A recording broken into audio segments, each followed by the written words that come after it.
for introduction real quick. He is from the legendary rap group from LA. I remember this CD. We talked about it on my program, Dusty Vision TV, not too long ago. They were doing their thing on the underground. They were signed to Priority in the 90s. Another Level. We got my man Bambino. Bring him on. What up, dude? What up? What you got? Welcome to the show. What's good, man? Can y'all hear me? Is everything? We got you. Peace, Lonzo. Yes, sir. Dusty, thanks for having me. Y'all see I had to properly place the W-A. Can you see the dub in the back? I see it in the corner over there, twisted in the middle, baby. I love that, homie. I love that. Good to see you, man. Looking great, brother. Happy 2024 to you, man. Same to you, man. Health and happiness to both of you, man. Many more years, man. Love what you guys are doing. Thanks for having me. Dust, we did a cool show. People really love what we put together. And I'm glad y'all having me, man. I appreciate it. Yeah, that was real fun. Let's go ahead, Lance. That was near and dear to my heart, man. He said you were tight with Laylaw. Laylaw is, man, that's my mentor, man. That's my big homie. Me and Laylaw were very close. We spent a lot of time in the music business. Of course, he put us on. He put me on and taught me the game. And just in life, man, we became brothers. He was my big bro. And, you know, we talked a lot about real estate. We talked a lot about life and children. And, you know, I did a documentary called Music Made Me Do It. I made sure to shout him out in that documentary a lot and gave him his own little part because he was that, you know, he meant that much to my career and my life. And, you know, was just a great dude. And he put me under his wing, man. And I miss the big homie a lot. You know, me and Laylaw, I brought Laylaw into the music game. I met him. He was in Michel'le. And we were kicking it. I brought him to the studio. He never left. He credited me with bringing him into the music industry. That's how we did. Most of the time we sit around and talked about music, about the music game. He had his label, Rolex Records. Wow. And we went our separate ways for a while. Always stayed in contact, but for some reason, when I wrote my book, I didn't think about Laylaw. I mean, I felt so bad. I felt so bad. He called me, Lonzo, I got your book, man. I don't see my name nowhere in it, dude. I wanted to just, dude, of all people, I didn't touch Laylaw. Put him in the next one, man. Put him in your life story, whatever, man. I know he got love for you because I heard your name a lot. Yeah, we had a lot of love for each other. He called me, Laylaw called me a week before he died, dude. I was leaving, maybe it might have been 2 weeks. I was doing my Sunday morning walk. I just did a Facebook Live like I always do. Lonzo, I just saw you on the Facebook Live, big homie. I'm going to get out of this hospital, man. I'm going to come to walk with y'all, man. They're like, we got a spot for you, Doc. Next day, I get the phone call. I'm like, God damn. Yeah. You know how strong he was, and he didn't like to talk about that kind of stuff. He hit me that same week. Me and Suave, my manager Suave. I know you know Suave. Yeah, you know Suave, who managed Far Side, managed Exhibit and the Licks. Me and Suave we were supposed to go up to the hospital up to Cedars, man. But Law was like, "Don't worry, man. If you can't make it, I'll be out in a week or so." So I thought it was like the last time where he, you know, they cut the cancer out, he beat it, and he was shit. We was back at Cheesecake Factory celebrating him beating it. He was such a strong dude. I thought that I feel so bad for not going up there, man. I still regret that I didn't make my way up there. But I know, the memory that I have of him, I think, was the one I want to keep. And that's when I saw him we saw him at the Cheesecake Factory, and he got to meet my son for the first time. And Tone, Logue, Suave, all the West Side Tribe was there. We took a lot of pictures, and we got to really embrace each other, man. And yeah, he'll be missed, bro. Hip hop legend. Was you at the service? Yeah. I should have seen you there. I was there too. I was there. Yeah, okay, man. Let's talk about some good stuff, man. Let's talk about some good stuff. Yeah, let's talk. Yeah. We love you. Let's talk hip hop. Yeah, this is for law, baby. This is for law. Hey, you know, you told the story on my show, Bambino, but you know, tell everybody, you know, how your journey came to be and how you know, came to be signed to Priority Records and how the album dropped. Give us a whole, you know, introduction of how Another Level came to be. Cool. And can you remind me to go back to the things y'all were talking about in Chicago, and we relive that after we go. Oh, we could jump on that right now if you don't mind, Lons. What you say? Yeah, let's jump into it. Keep it flowing. Shit, we good. Yo, we free. We can go. Yo, bro. Let me tell you something, man. We got to stop glorifying genocide. I see what's behind you, brother Lonzo, with the hood piece. But at what point we supposed to have flying fucking cars, man? It's 2024. We've been dealing with this gangbang thing since it was bastards of the party. Since bastards of the party, when Bloods were actually policing the neighborhood, and Crips were what citizens, representatives, empowering people's society. Back when it meant something that was positive for the neighborhood, before the CIA and the FBI twisted it all around. Now they've created a monster that we're actually fueling ourselves. When you got 6 kids willing to throw their life away to go smoke the op, you're going to spend the rest of your life in jail, growing up in jail, realizing you did the dumbest shit ever that you can never make up for. The prison system is making money off of you. And you get to, like you said, Lonzo, you're going to be around men the rest of your life. You get no more heterosexual sex. You can't drive a car. You don't see your kids. You just lost everything. So at what point can we create a boxing league or something so cats can get them up and then live to fight another day? At what point do we all, I know Nip was trying to do it. I know Nip was trying to really do it, and when they did it back in the day, when we had the peace treaty in the 90s after the riots and shit, the police came to the parks in Compton and broke it up and said, y'all can't come back here no more. And then we went back to killing each other again. I was there. At what point? Lonzo was there. I was there. At what point do we, the people, we gotta, and I hate to say this because I was going back and forth with my son, the general. Y'all hip to my son? My son is out of New York. Active. Oh, because it's me and my son. We had a show. A thing we was doing called Hip Hop Success TV. A friend of mine, great activist brother. But we were just talking about. He doesn't. We agreed to disagree on the fact that artists hold a responsibility in what's happening in these streets, and I feel like artists hold a heavy responsibility because they influence millions and millions and millions of our youth. So whether you want the responsibility or not, you signed up for it. Bambino. Bambino, you are absolutely correct. You couldn't be more correct, my brother. And one of the problems is nobody wants to take responsibility for anything. I do me, you ain't got to be like me. No. Anytime you light a match, you're gonna get smoked, baby. And being an influencer is a byproduct of being famous, being popular. Simple as that, Doc. When it's certain things.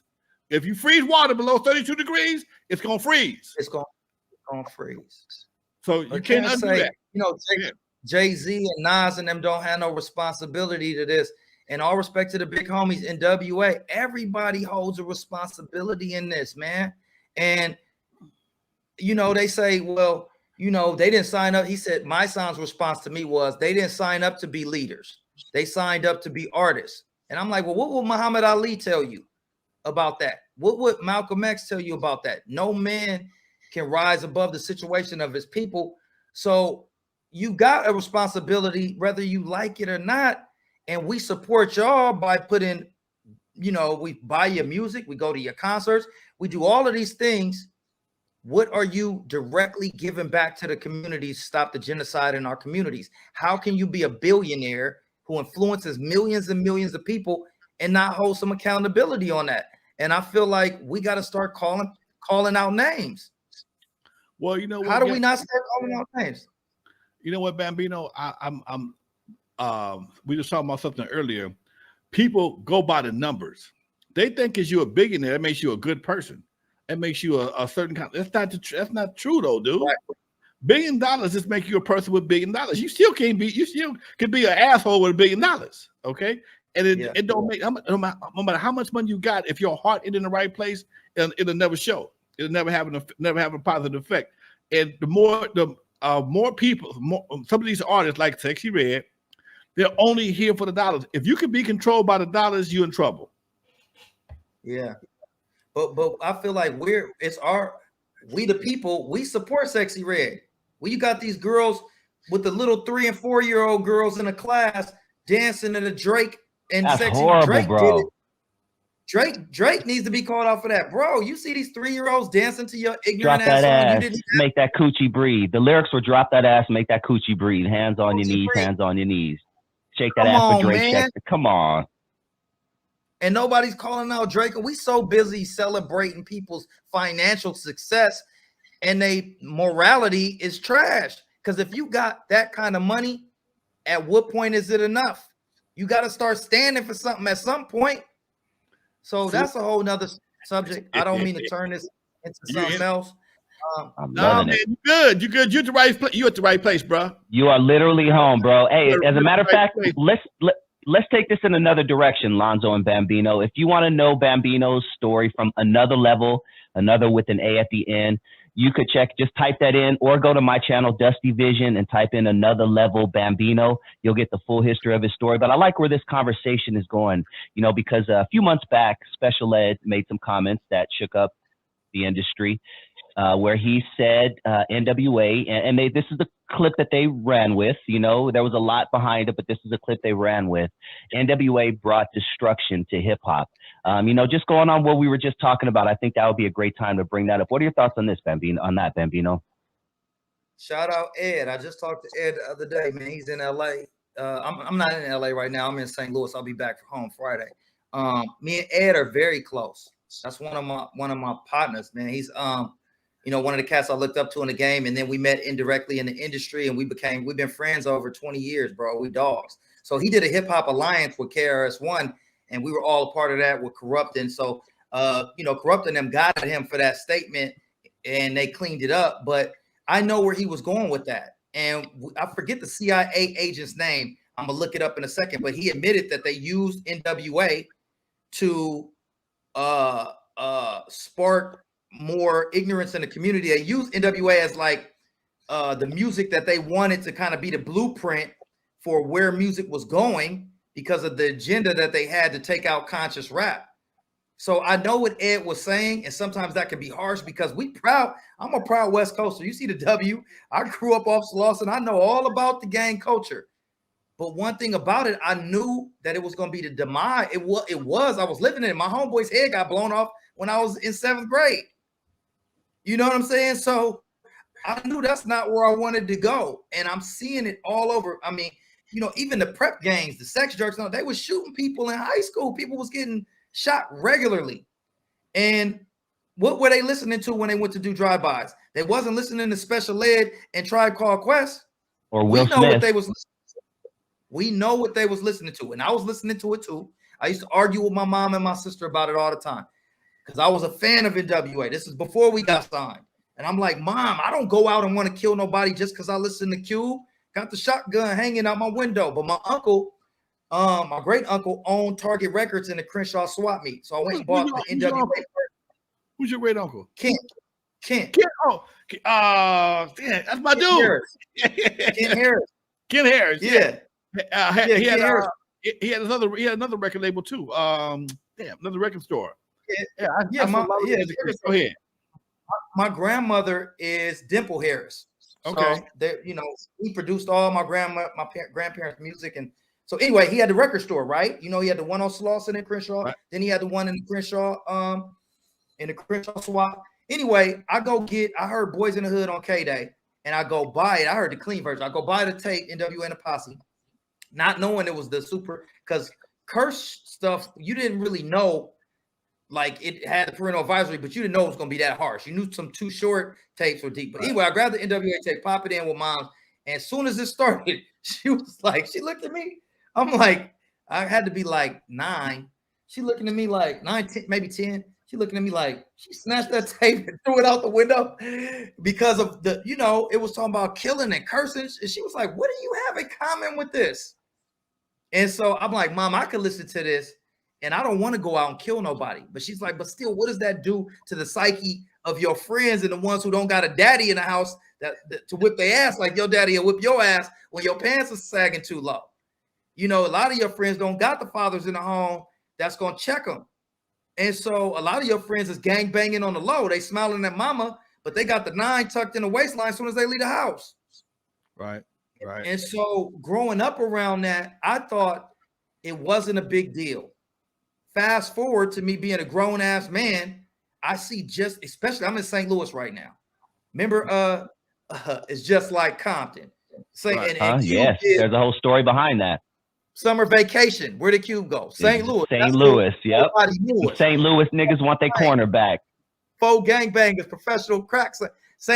My nigga got shot. He's going to black. St. Louis niggas want their cornerback. So they was mimicking what we did. You got 60s in New York now. Yes, they ain't never been on 60th. But this thing has grown into a culture that we haven't stopped to say, yo, let's pump the brakes. This shit is out of control. Meanwhile, CIA and them is licking their chops. Them same CIA ops that put this shit together is sitting back watching us kill ourselves right now. And we got all these billionaires and big people in these businesses and these power positions. What are y'all doing? And all of them, I say Q, Jay-Z, Diddy, when he gets out of the hellhole he's in right now, everybody holds accountability on this shit. And I'm proud of KRS-One and Special Ed, who you talked about, because they were doing a Hip Hop Alliance and they had everybody on the phone, bro. I'm talking about. I was there. Huh? I was there. Okay, so the Hip Hop Alliance, you remember the phone call? Yes, so. Yep. Okay, that's where we've been seeing each other, because I spoke on the Alliance and we all were speaking, and me and Ed talked a lot about how we were trying to make this thing bigger. I felt like KRS-One's initial message could have unified the whole world into saying our hip hop should be used for voting. Our hip hop should be used for our votes in legislation. We should be one united union to say we're not voting Republican or Republican or Democrat. We independent, and whoever gives us what the fuck we need in our community, that's where our votes are going. Period. But how is nobody talking about this shit? And that's why I have a podcast. I want you two brothers to come on when you have a minute. I'm gonna send you the link. It's called WTF. What the movie was what the fuck, but it's blanked out. What the fuck movie is everybody watching? Are y'all watching the same movie as me? Because if we watch the same movie, then we should be fixing this shit while we alive. Rest in peace to Law, and everybody is checking out so we can see the fruits of it while we still fucking breathing. Yes, sir. You think? You know what I mean? Shit. Hell yeah. Hey, pump your podcast up one more time, and you definitely got guests in me and Lonzo. You can count us in, man. We'll get it together offline. But please give Pups, and I want everybody to check his podcast out if you're feeling what he's saying. Yeah, it's called WTF, and you can find it on Bambino's World. Bambino's World 2126 on YouTube. Subscribe, like, follow me. You'll see WTF.